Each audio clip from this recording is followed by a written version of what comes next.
know, over the past 8 months, Israel has been conducting a genocide in Gaza, as well as accelerating violent raids against Palestinians in the West Bank.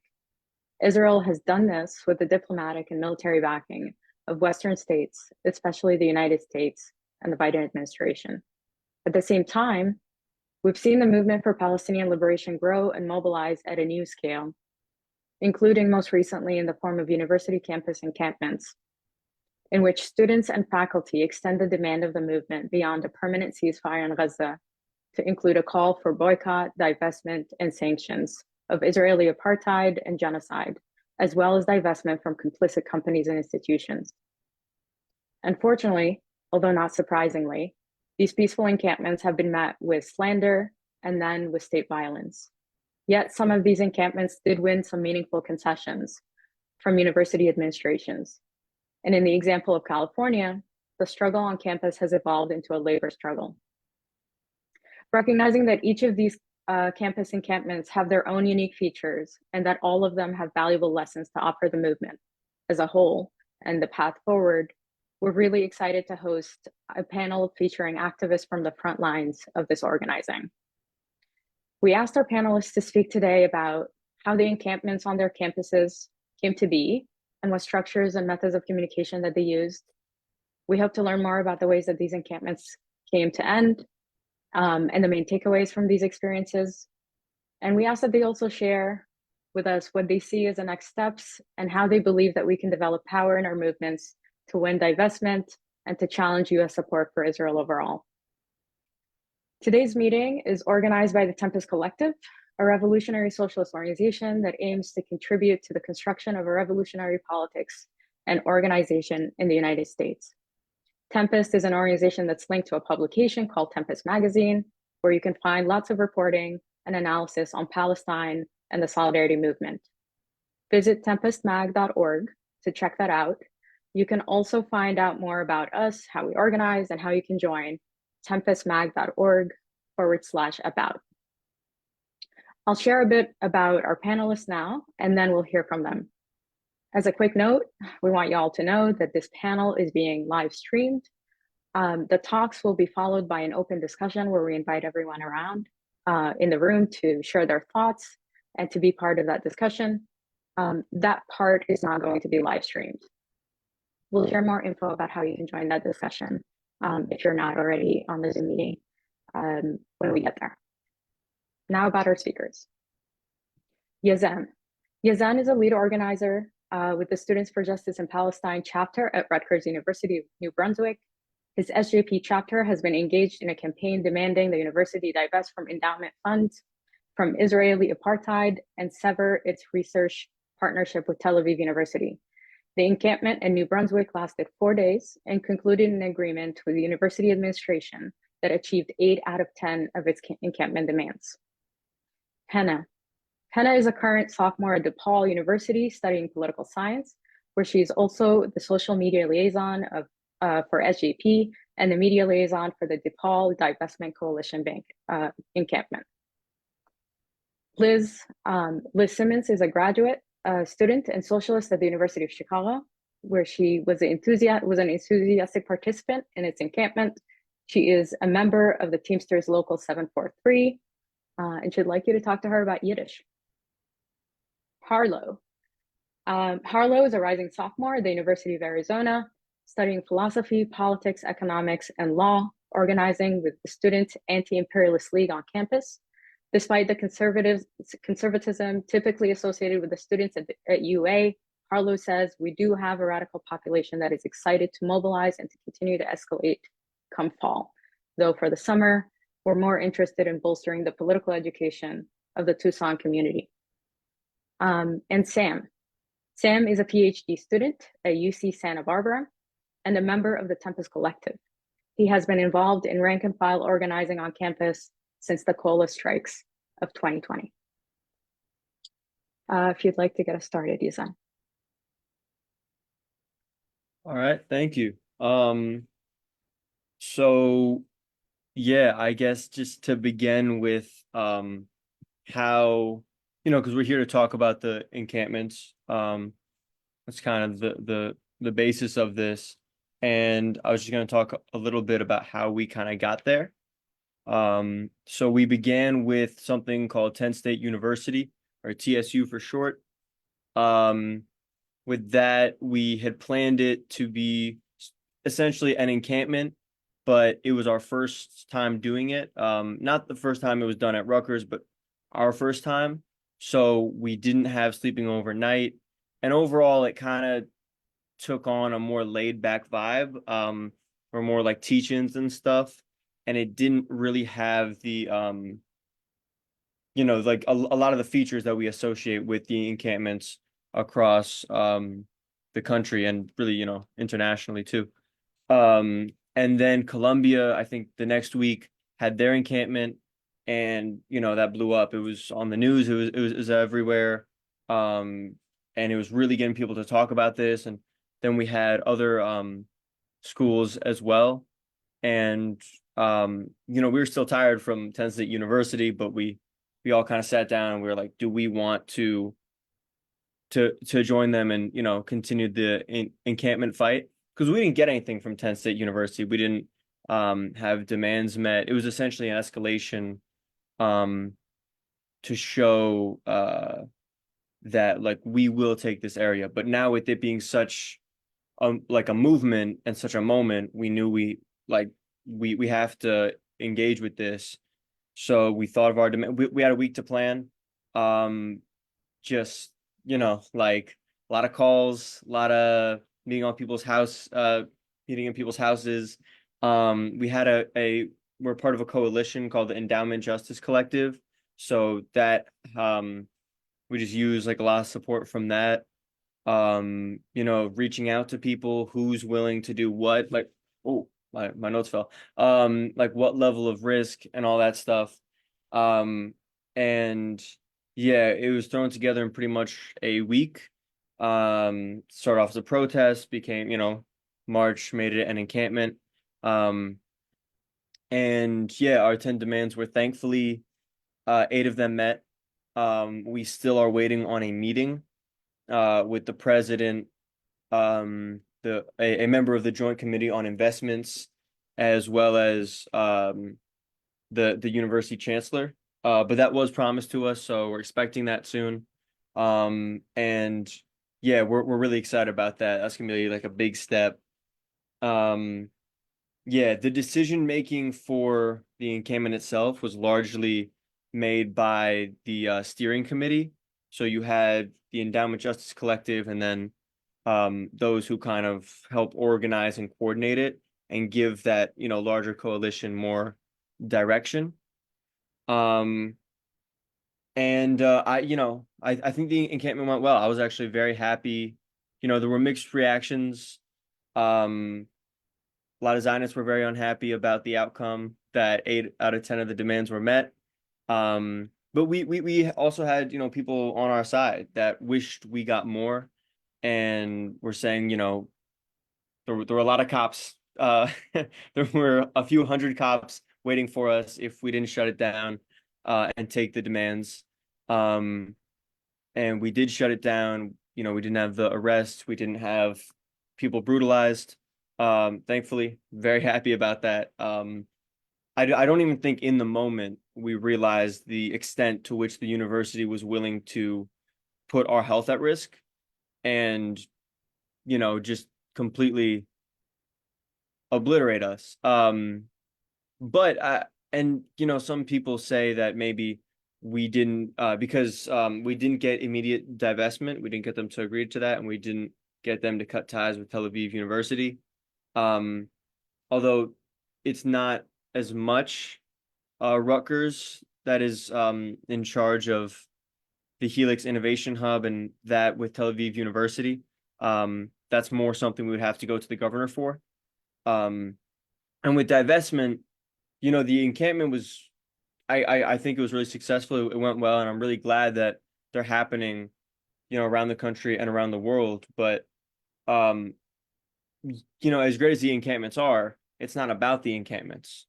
Um, it's about Gaza. It's about Palestine as a whole, and within a lot of institutions, um, you need a divestment campaign, which is what we have. A camp, because it's not going to be one action. That's why it's a campaign. It's not going to be one encampment that gets divestment. It's not going to be one protest that gets divestment. These things take time, and it's an escalation in a divestment campaign to show that we're here and we're serious. And we will continue to organize. We will continue to be present until you do cut those ties, until you do recognize, apartheid where apartheid is, where genocide is, settler colonialism where that is, and you see how imperialism impacts that and supports that. So yeah, it's these long-term goals, and it is frustrating because even right now with Rafa, it's like you don't want it to be long-term. Like it can't be long-term, but at the same time it is. And that's like those are two hard truths to kind of go together. And it's not like I don't even like saying it. But there's a lot of current things about the status quo that we don't like, and that's why we do this. So yeah, and I think a big thing, because with each action you learn things, and I think from this encampment we're still trying to understand how to move forward, and how to take the community's input, the people we have to support us. How do we balance taking their input with also having their trust? Because not everything can be immediately communicated. It can't always be whipped up, months in advance. Sometimes it has to be quick and it has to be hasty. And we knew that when we were going to do the encampment, we were like, this is going to be imperfect. It's not going to, there's going to be a lot of bumps, but we have to do it. And I think that's kind of like a major aspect of it too. Like as long as we keep this centered around Palestine, and we keep our divestment campaign focused, and we keep it, our actions have sense, and there's intelligence behind what we do, and there's logic behind what we do, we will have support, thankfully. I do trust that, and I think that the paradigm has shifted. Enough people see that this propaganda that in any way recognizing Palestinians' humanity is anti-Semitic, that propaganda is really disintegrating. People aren't having it, and they're seeing, maybe it's wrong when a Palestinian baby gets bombed and beheaded. Maybe that's not okay. Still work to do, but and just yeah, so going forward, as we as we try to, expand and keep this going and get our university, Rutgers, to divest from these companies that have ties with Israel, we just have to keep going. We trust that people show up. We have to keep having numbers. We have to keep having actions. We have to keep escalating. We have to keep putting that pressure. And I do 100% believe eventually they will fold. And I'm excited. I wholeheartedly think that we will see a free Palestine within our lifetime. And 5 years ago, that is free Palestine is something you say, but it's not something you can like see. And now it's like, it's like really almost there. But yeah. Thank you.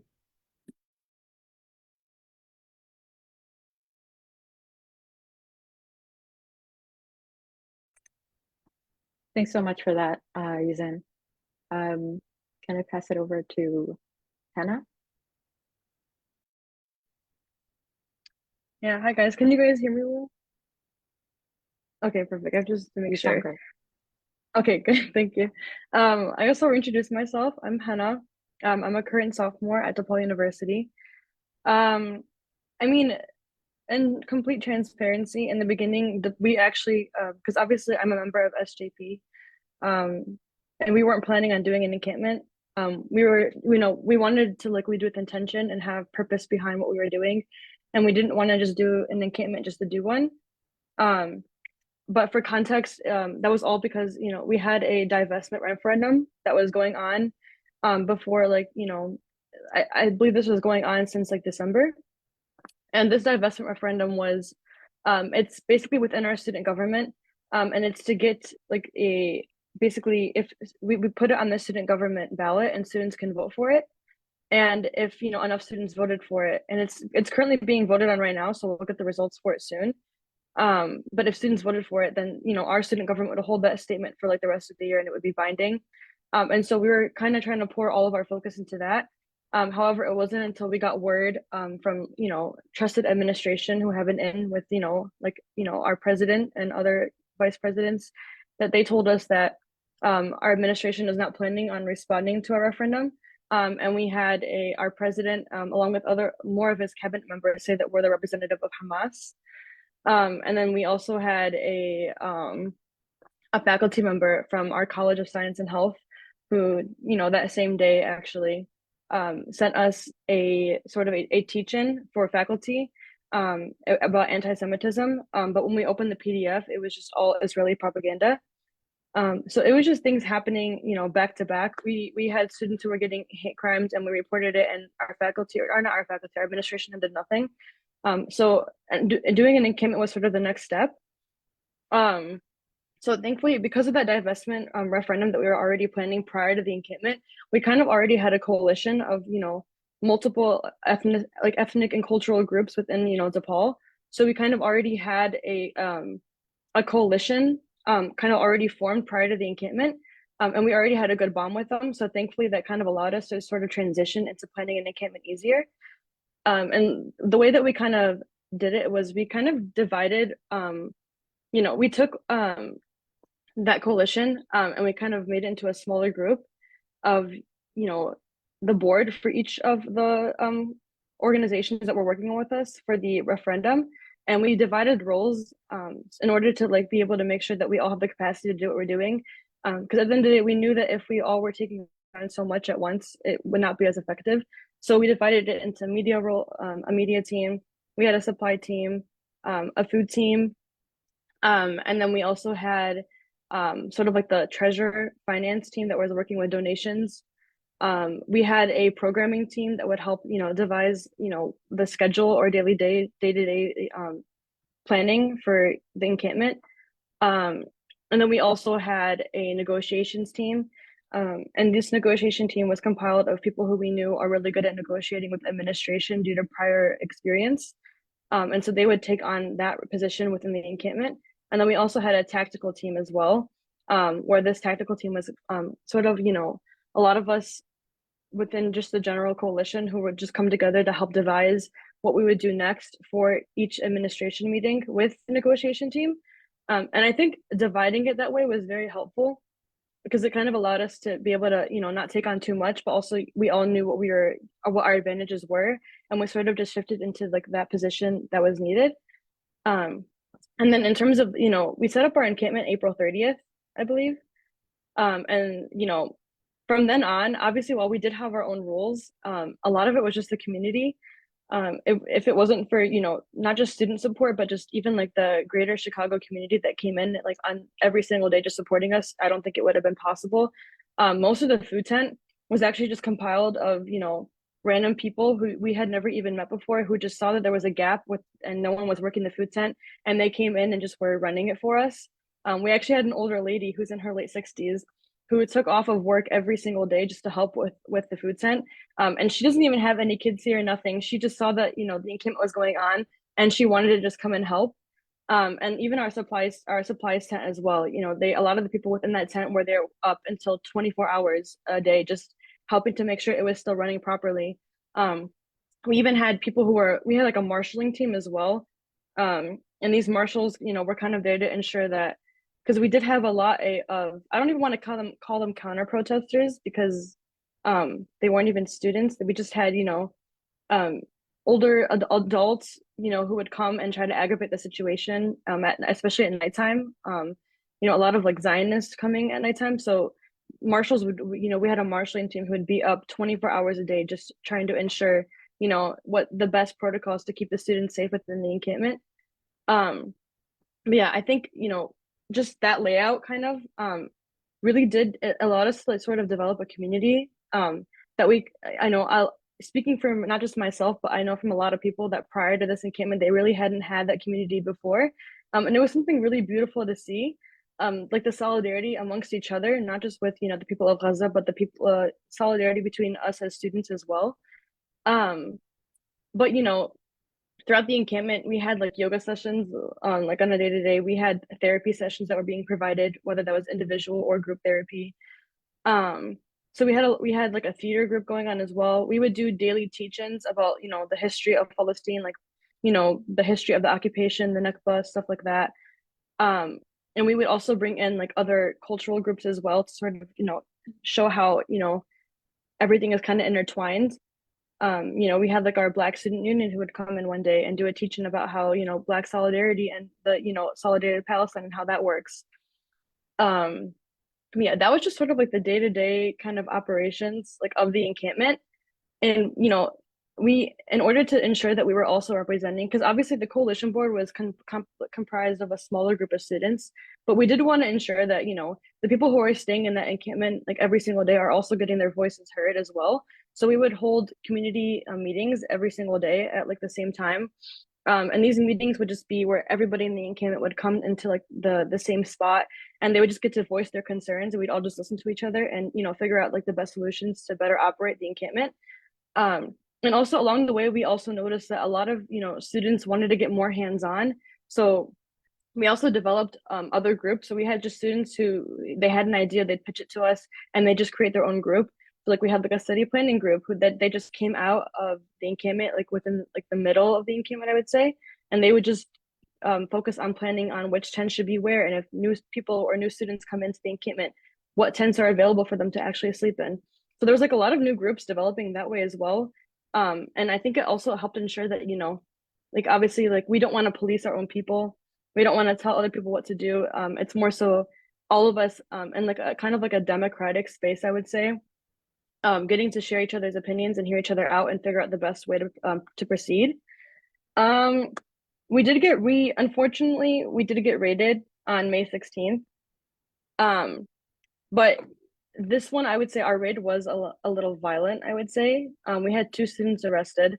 One of them was a Muslim student, and her hijab, unfortunately, was ripped off while she was getting arrested. And then, unfortunately, you know, after the Muslim student got arrested, 2 weeks later, she got a suspension letter from our university, and she's still combating that till this day. Um, but even, you know, after the raid happened, we kind of noticed our university being kind of acting very immature, sort of petty. Um, you know, they blamed us for the raid happening, and they were trying to, in a lot of their Instagram posts or the emails that they would send out to all of student body, they kind of portrayed it as though we were the reasons why, you know, events were canceled, or we were the reasons why negotiations ended because we weren't, you know, representing students well enough. When in fact we even had the mayor of Chicago offer DePaul to mediate one of our negotiation meetings, and our university declined. But it was sort of a lot of that framing where our university was trying to pin all the blame onto us. But I think thankfully, you know, even though our administration did not support us, we had a lot of faculty support and we had a lot of student support. You know, during the encampment, we had faculty who would cancel their classes just to have it on the quad to ensure that our encampment was still, you know, being safe and to prevent, you know, DePaul from doing anything.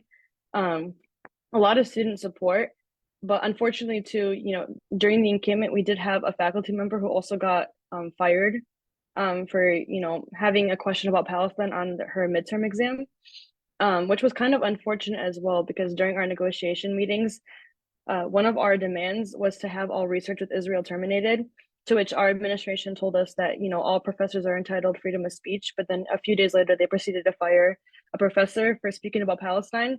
So there was a lot of contradictions within our what would happen with our negotiation meetings and what would happen afterwards. In terms of what, you know, our demands and if any of them got met, um, we had a list of them. Obviously, the most important ones were to disclose divestment or investments because our school is a private university, and then the other one was to obviously divest. But we had smaller ones, you know, like for one, like calling this a genocide for what this is, because you know, since the beginning of, you know, the year, our school refused to do so. Um, And then we also had another demand, which was just calling for a ceasefire. You know, the city of Chicago called for a ceasefire, so we were arguing to our school that if the city of Chicago is calling for one, why can't you call for one?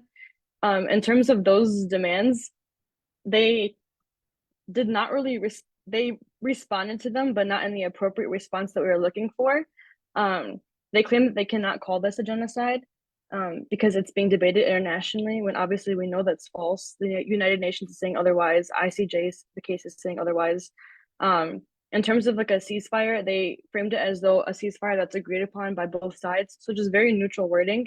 And they refused to call this a scholasticide as well. Even though, you know, over 40,000 people are dead, there are no functioning schools left in Gaza. So, you know, we kept arguing that, but obviously it wasn't getting through to administration.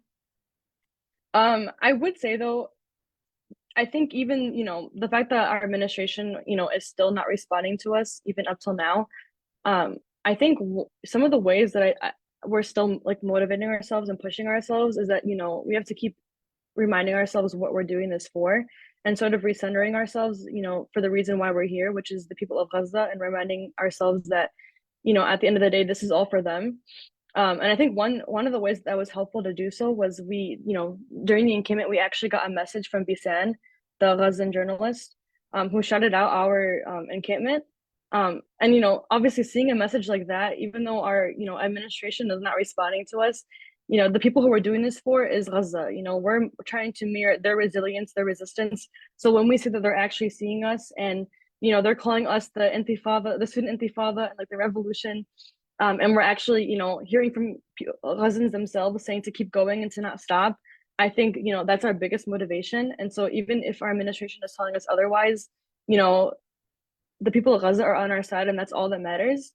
But I think another thing too, though, is that I think another thing too, though, is that at the end of the day, one of the things that we also like, even though the tents went away, I don't think the sentiment of divestment is going to go away.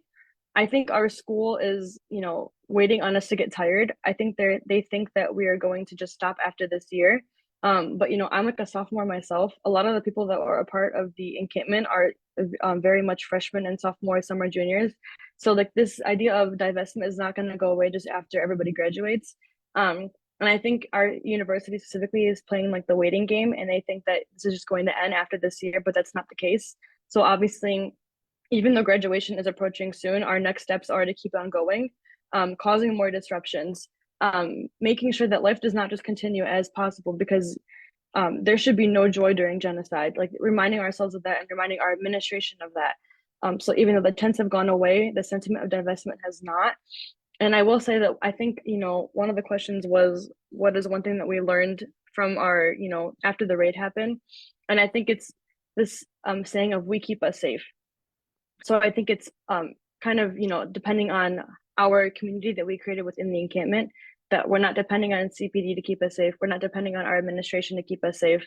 We're not depending on, you know, some of our administration to keep us safe. We're going to keep us safe. And I think we're still continuing that even after we got raided, because our community is still very much going strong, and a lot of us are still meeting up and planning things together. But yeah, that's just a little bit.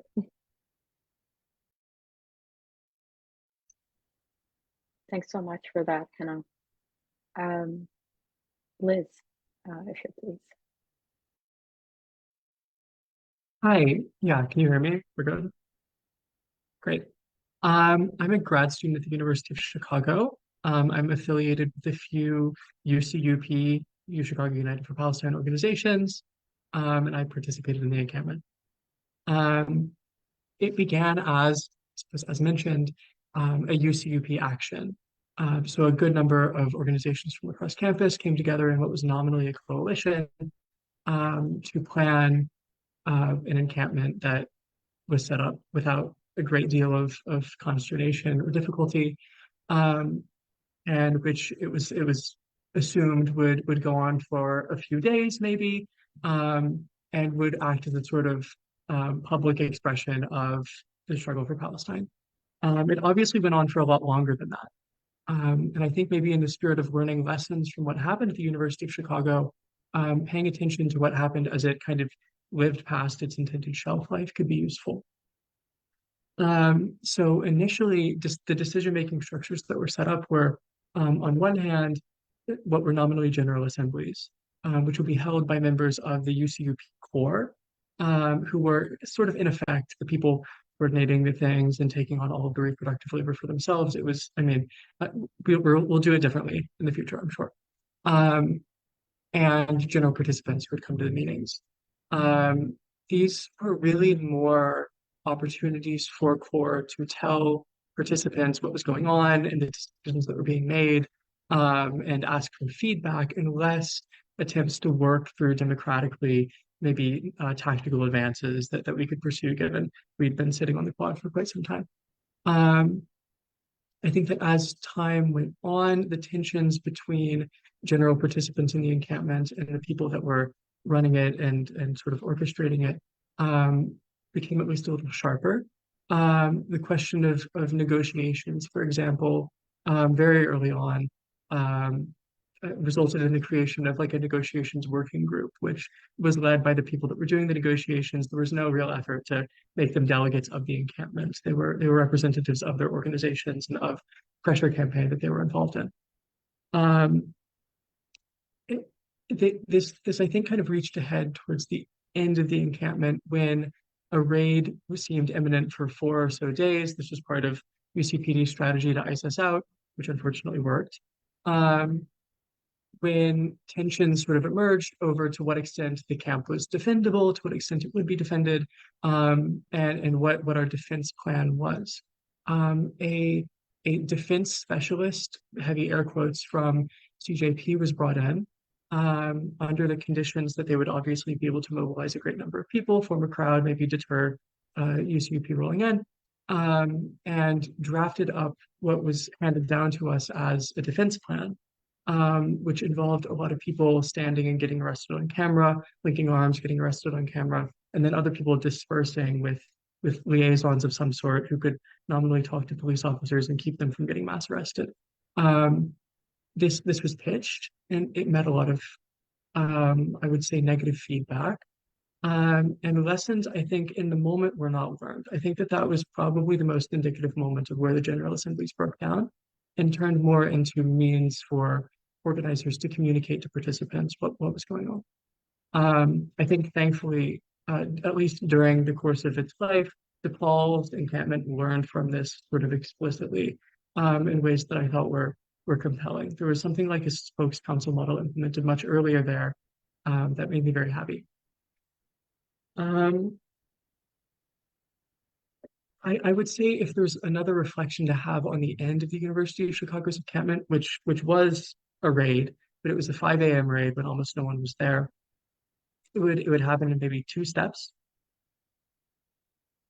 So first of all, there were a good number of people, a lot of people actually. I heard it from probably 6 or 7, who were fairly certain that UCUP's strategy or UCPD's strategy was to like put people in the area, put out calls or rumors that we would be raided at 3 in the morning and hire people out. And it was mentioned several times that it would be really cool if we would restructure Night Watch to adopt shifts, so people would always be awake, but that we wouldn't be sending everybody out until 4 in the morning, which is incredibly demobilizing. This just didn't occur, and I suppose in hindsight, it would have been useful to have more democratic decision-making bodies that could have taken account of the fact that like a substantial amount of the encampment was under the impression that this was happening and maybe adjust accordingly. And that resulted in what I think was just a really disappointing end to the encampment. No one was arrested, but it was violent, of course. I mean, it involved pigs. And they came in and they, threw stuff around, pushed everybody out of the encampment, and basically sequestered them on the other side of a set of buildings that lined the quad, where they, protested and made a lot of noise while everything was cleared out, thrown in dumpsters, etc. Fairly similar to what happened at other schools. I think that there's one last kind of vignette that I would maybe focus on at the University of Chicago, and I think that it's one that is mirrored in various ways, maybe not as starkly at other schools. I think that we just have the most obvious one because we're at Hyde Park, which is a bit of a colonial outpost in the city of Chicago. Very early in the encampment, a good number of Southside orgs were invited to participate. And I think that the invitations went something like, we're having an encampment, we're, struggling for Palestine, you should come, show up, see what's going on. They did come and show up. And no efforts were made either to be, tactically and struggle with them, to demonstrate here is how participating in this encampment for Gaza also advances the struggle for you proletarians on the south side of Chicago. And then on the other hand, I think that maybe the opposite did occur at some times. I think that police liaisons, for example, are much more concerned with keeping people from fighting counter protesters. At one point, somebody pushed some like Zionist, frat boy fascist with a shield and got in a lot of trouble and were sort of hung out to dry in front of the encampment, which again received a lot of pushback from participants. Um, I think that maybe our goal shouldn't be to continue this 20-year pressure campaign on universities and should instead be to attempt, especially since the season of occupations and of students being on campus, right, is ending, to translate the momentum that we've gained and the connections and trust and skills that we've built at these encampments into the city, and into spaces outside of universities where American aid in all of its various forms for the state of Israel can be materially disrupted. I think that we have to be practically in struggle with the people in the United States whose conditions are structurally and just, immediately similar to those of people in Gaza. And I think that as terrible as all of our various police departments are, they pale in comparison to what happens in Black neighborhoods in the United States, and in red line neighborhoods. And so I think that if we want to coordinate struggle between the United States and Palestine, which we should, we have to focus on these questions of policing, prisons, borders, border control, white supremacy, et cetera, because we're not just fighting university administrators. We're fighting an increasingly self-conscious, coordinated global whole that makes up the kind of ruling bloc of white supremacist global capital. And we have to fight our enemies here as we fight our enemies there. That's my take. Thank you so much, Liz. Next, we'll hear from Harlow. Hey everyone. Am I like audible to everybody? Okay, cool. So just to provide a little bit of context, the University of Arizona, our president specifically, Robert Robbins, has done very well to cultivate a culture of fear over the past year. So the Harvard Crimson recently published an issue about the Palestine exception to free speech on their campus, and it's something that rings true on the U of A campus as well. So although our administration tends to be pretty illiberal when it comes to dealing with social justice issues, it's really been exemplified through how they dealt with the Palestine question. And they also done really well to breed a culture of respectability politics on campus. So the only way you're able to get in a room with them, to enter negotiations with them, is if you're very obedient in following their regulations, following their rules, which is very, I'm sure as you guys know, is very restrictive in what you're actually able to accomplish. And for example, like in the fall, two of our professors in the education department were placed on leave just for bringing up what was happening in Palestine, not endorsing a certain stance, but just trying to bring it up for discussion. And thankfully they were reinstated, but I think that kind of exemplifies how ready our university is to punish people for talking out of line in terms of their perception. So that all kind of led to it culminated in our SJP being unwilling to get involved in planning an encampment, which makes sense because they were actually under threat of suspension for escalating in any manner that could be interpreted as agitating to the university.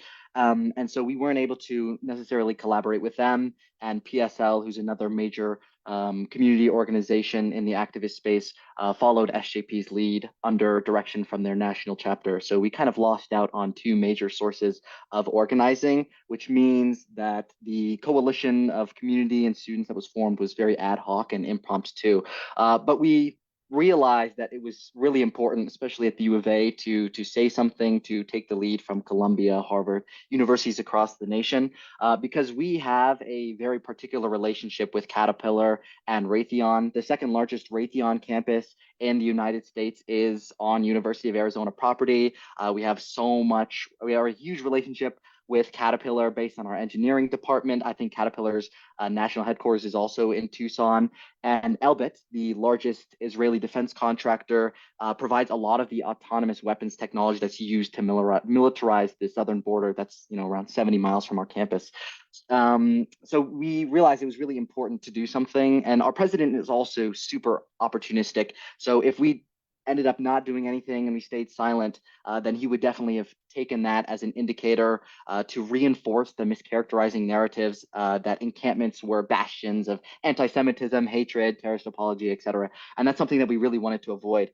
So we formed an ad hoc community coalition, and we tried to take as much experience as we could from experienced community organizers who had participated in the Occupy Tucson movement in 2011 or who had visited encampments across the nation, across the world throughout their activist experience.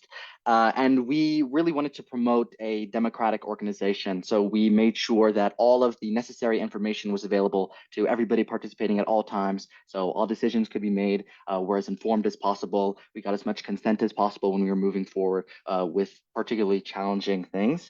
So at the U of A, at the University of Arizona, we had 3 encampments. So our first encampment was done on was called Engineering Day, where there were executives from Raytheon, Caterpillar, and Avionics Systems, who's another defense contractor, on campus, and they were actually probably 150 feet from where we set up our encampment. So we figured that it was a pretty good day to set up our encampment, to be agitating directly.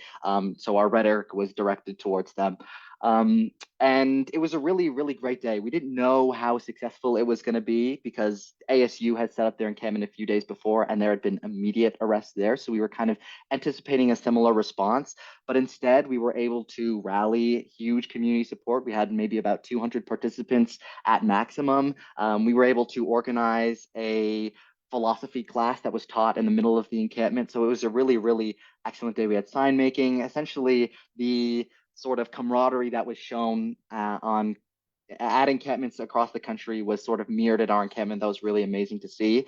But as night came, we were told that if we didn't vacate the space by 10:30, then there was going to be a police escalation. But we didn't know exactly what that would look like. But our scouts got word that there were, there were around 200 police officers. They had blocked off exits where dispersing people could potentially go. They had rubber bullet guns and tear gas masks. And we realized that we really were not prepared for an escalation of that magnitude. And so we made the democratic decision to pack up and return the next day with an emphasis on trying to emphasize the longevity and vitality of the encampment for a sustained period. And that night after we packed up, the place, so we did it on we call it the mall, which is a huge grassy space, that was all blocked off. So we couldn't return there even if we wanted to. So on the second day, we had to return and switch our location to somewhere that's kind of on the border of campus. We chose a spot near the olive groves that we have on campus just to kind of capitalize on that sort of symbolism. And the second day was similar to the first. It was an amazing show out of community support. We were initially invited to a meeting with administration, but unfortunately they canceled it at the time it was supposed to begin. So instead, we entered more informal dialogues with our chief of campus police, the chief safety officer, the dean of students, a few others. And we initially wanted to start negotiating our demands that night, which were similar to the demands that Yazan and Hanna talked about: divestment, disclosure, statements of solidarity with the Palestinian people. But we realized pretty quickly that that wasn't going to happen. So we instead tried to shift the conversation to securing the safety and the integrity of our encampment and our students participating. But they were completely unwilling to make any sort of compromise in that way. So we told them that we were not planning on packing up that night, and they said that they would see us at 10:30 and they would aggress towards the encampment. So the arrests would be peaceful and they would be in the encampment specifically. So that's what we were expecting. 10:30 came and went, and we ended up getting in about a 3.5-hour standoff with police, where there was probably about 40 members in the encampment. And then we had a few hundred surrounding the encampment that were kind of there to bear witness to our brutalization, kind of, as Liz said, to hopefully deter the UAPD, TPD, and our Pima County Sheriff from aggressing in too violent a way. And so we weren't really sure what to expect in the encampment for those hours. We were just waiting for them to approach us and eventually try to arrest. But what they ended up doing was they started escalating towards the peaceful protesters that were behind us. So they kind of ignored the encampment completely and started tear gassing and shooting rubber bullets into the crowd of peaceful protesters that had done nothing. Like they were on city property, so technically it was a legal assembly. And and so in the encampment, we were all really shocked by that. So we made the decision to abandon the encampment because, as Yazan talked about, a guiding part of our philosophy was assessing risk levels and allowing people to make decisions off of those risk levels. So those in the encampment were prepared for a police escalation, for violent arrests, mentally and materially. But the people that were protesting weren't. So what we wanted to do in the encampment was sort of rectify that situation and move to fortify the front line of the protest. So we did abandon the encampment. As I was running back to join the protest and fortify the front line, I actually got shot in the head by a rubber bullet. So they were kind of just shooting willy nilly. It was a really crazy experience. And so that I would say our main takeaway was how willing our administration was to jeopardize our safety and our integrity. And the day after, our president released a very characteristic statement similar to Hanna's experience at DePaul. It was very quick to vilify us, to mischaracterize our narrative. I'm sure most of the student organizers are familiar with that type of thing. And so it was actually effective at mobilizing the more moderate student and community population. We got a lot of faculty support, specifically because our president was so quick to sick the police on us. And so we tried to capitalize on that momentum. We ended up coming back for a third encampment the following week. And the story was much the same. We actually had a lot of faculty support that time. So when the police aggressed on us, there was a kind of a wall of faculty that was defending the encampment, which was really cool to see. So there were 2 faculty arrests that night. But it again became really untenable to hold the encampment because they were shooting tear gas directly into it. There was on like a street that was immediately attached to the encampment. There were 2 SWAT vans, and there was officers that were armed with pepper ball guns, like on the cupolas on top, shooting into the encampment. So it was very, very difficult to hold. So again, we did retreat. But I think we were all, even though the material loss, the economic loss, and I guess the morale loss of having to pack up 3 times or having to abandon twice was difficult. I think we came away with a lot of victories and a lot of lessons to learn specifically. We were able to mobilize the faculty population. So we have a faculty for students in justice in Palestine being created as we speak. There's an investigation being initiated to look into the response of the president that utilized a gross escalation of law enforcement power.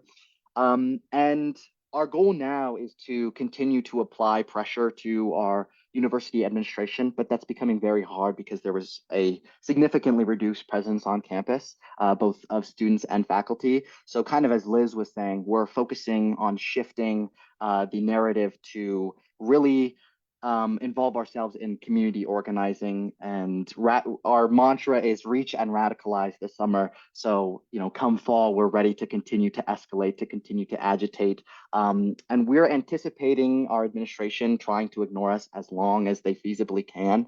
And so we're committed to agitating in a way that forces them to the table with us, or at the very least, we want to create such a discomforting environment that our action can be used as leverage for our SJP in their divestment talks, which are ongoing at this moment.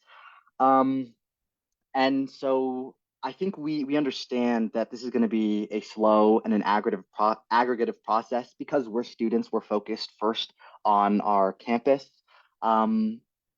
And so securing divestment there, securing disclosure there. But I think we want to mirror the anti-apartment movements of the 60s to the 80s, where they started on campuses and then they moved to the cities, moved to the states, and eventually the constituent pressure was so great that, try as he may, Reagan couldn't avoid imposing sanctions on South Africa. So we know that this is going to be a very long and attritional fight, but we're really excited with the start that we have now, with the momentum that we've already built.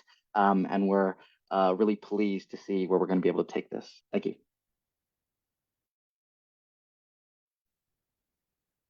Thank you so much for that, Harlow. And our last panelist is Sam from UC Santa Barbara. Hi, comrades. I'll try to keep this as short as I can because I imagine there are questions and I'll be happy to come back and answer some questions. So my focus will be on the sort of the unique developments on the UC campuses, which is the strike, much more than the encampments. So over the past month, like many campuses, there have been encampments on UC campuses. And the thing to know about the UC is 11 campuses. So UC Santa Barbara, Berkeley, UCLA, Irvine, etc. And we are all under one union, one graduate student worker union that represents TA, so teaching assistants, researchers, and postdoctoral researchers.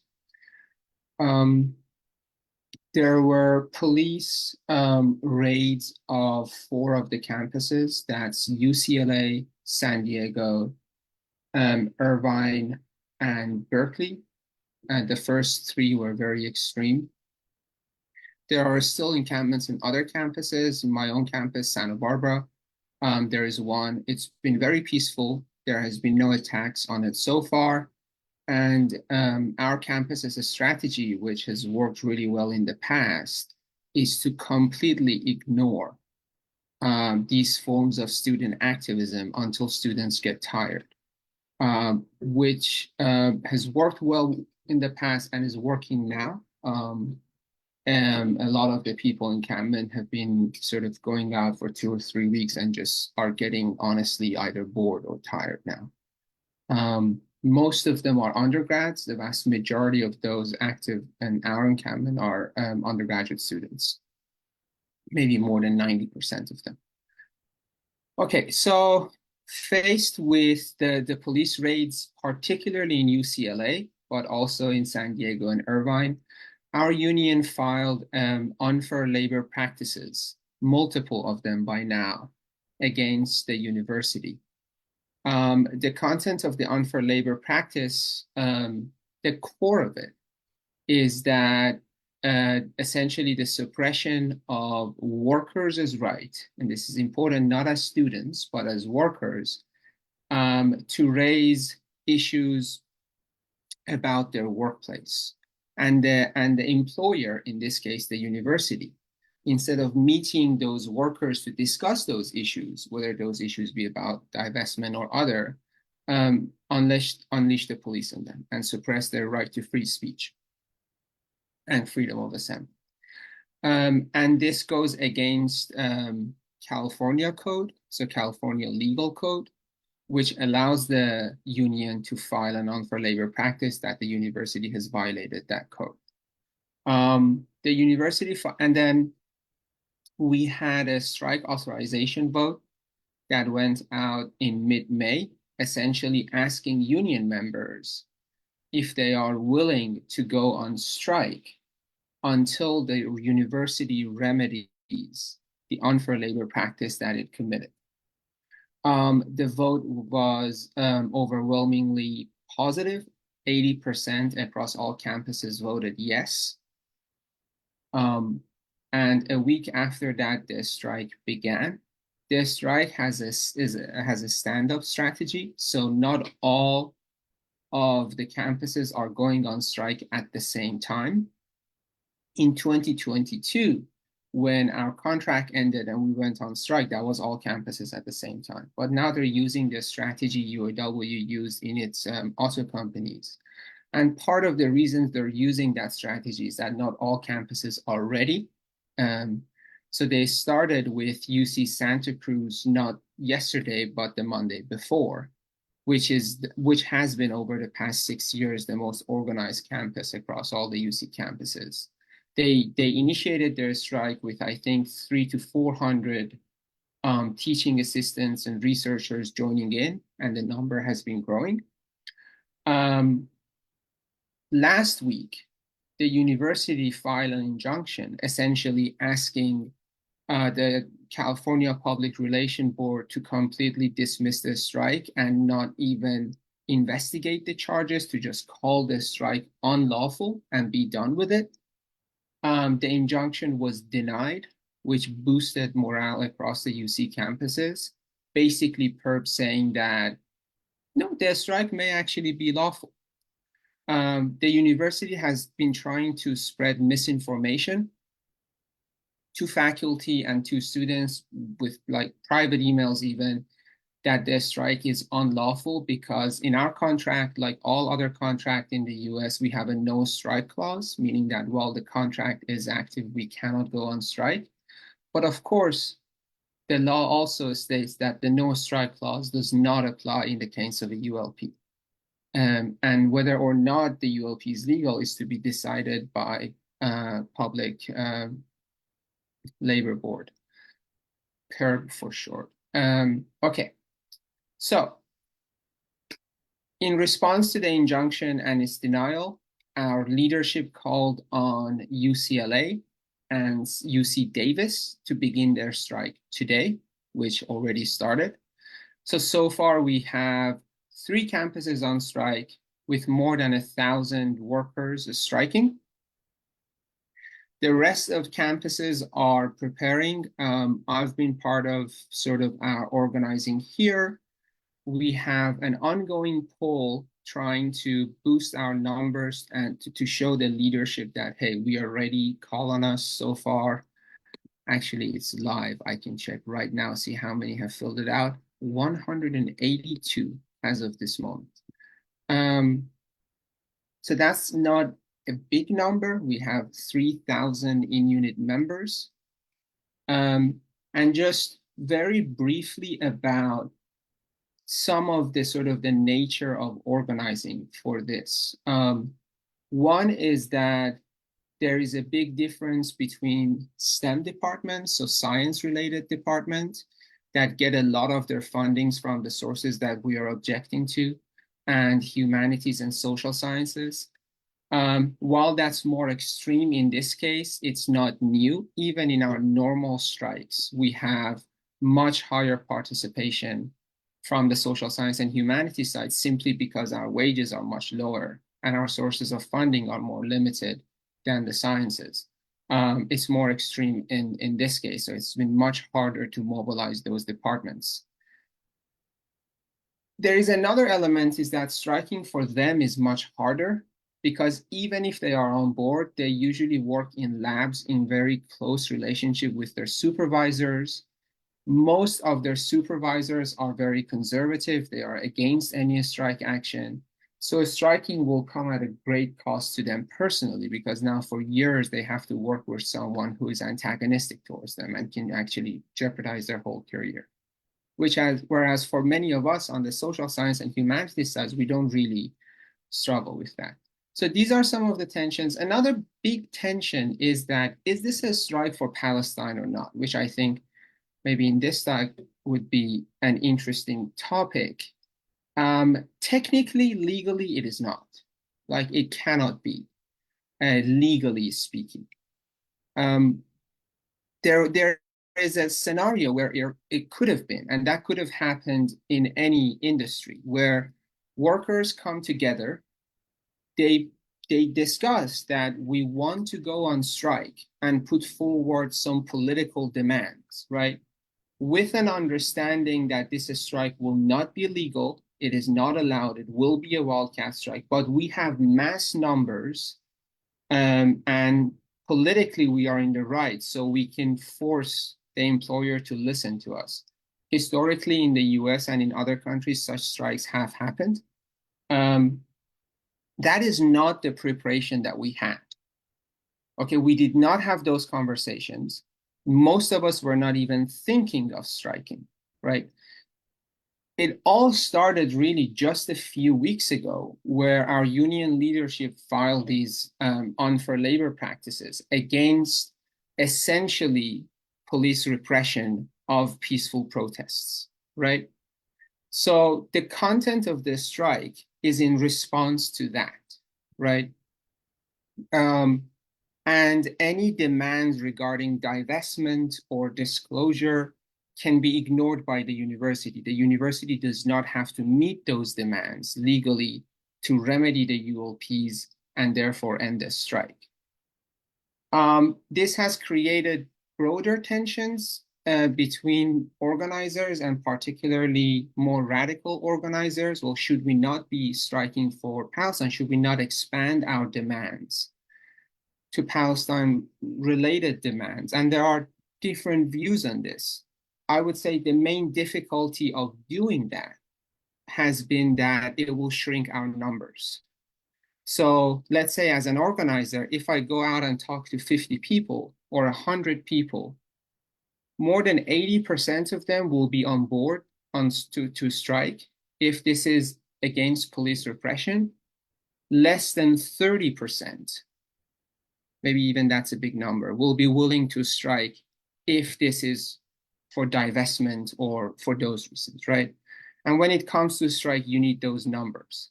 So then the strategic questions have been, do we really center the demands and push for the much more radical approach?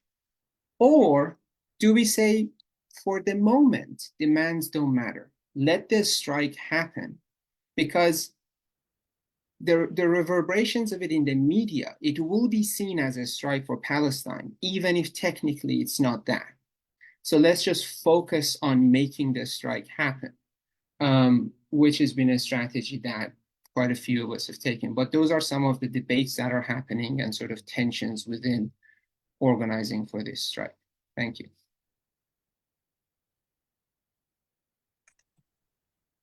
Thank you so much, Sam. Thank you to all the panelists. I think this has been a really great cross-section of experiences of organizing on campus around these issues. I'm really excited about the discussion. A lot has been brought up, a lot of commonalities and experience in terms of the role of the police and state repression and how that has manifested in repressing these encampments, as well as dynamics of democratic practice inside the encampments, political discussions, on the other hand, tensions evolving and how folks have navigated those and where there have been pitfalls. So lots to talk about, and I'm looking forward to delving into that and hearing from folks in the room. Before we do that, just a couple of things. One quick announcement is that as I've said before, this meeting is organized by the Tempest Collective. We do have a Palestine organizing working group that we would love for folks who are interested to participate in. If you are on the Zoom meeting, please check out the link in the chat where you can fill out a form to get access to that meeting. And for folks who might be watching the live stream, do check out the tempestmag.org/about to learn about how you can get involved with the Tempest Collective more generally. And again, as I mentioned before, the discussion will not be part of the live stream. So I'll wait to hear from Natalia when the stream has stopped.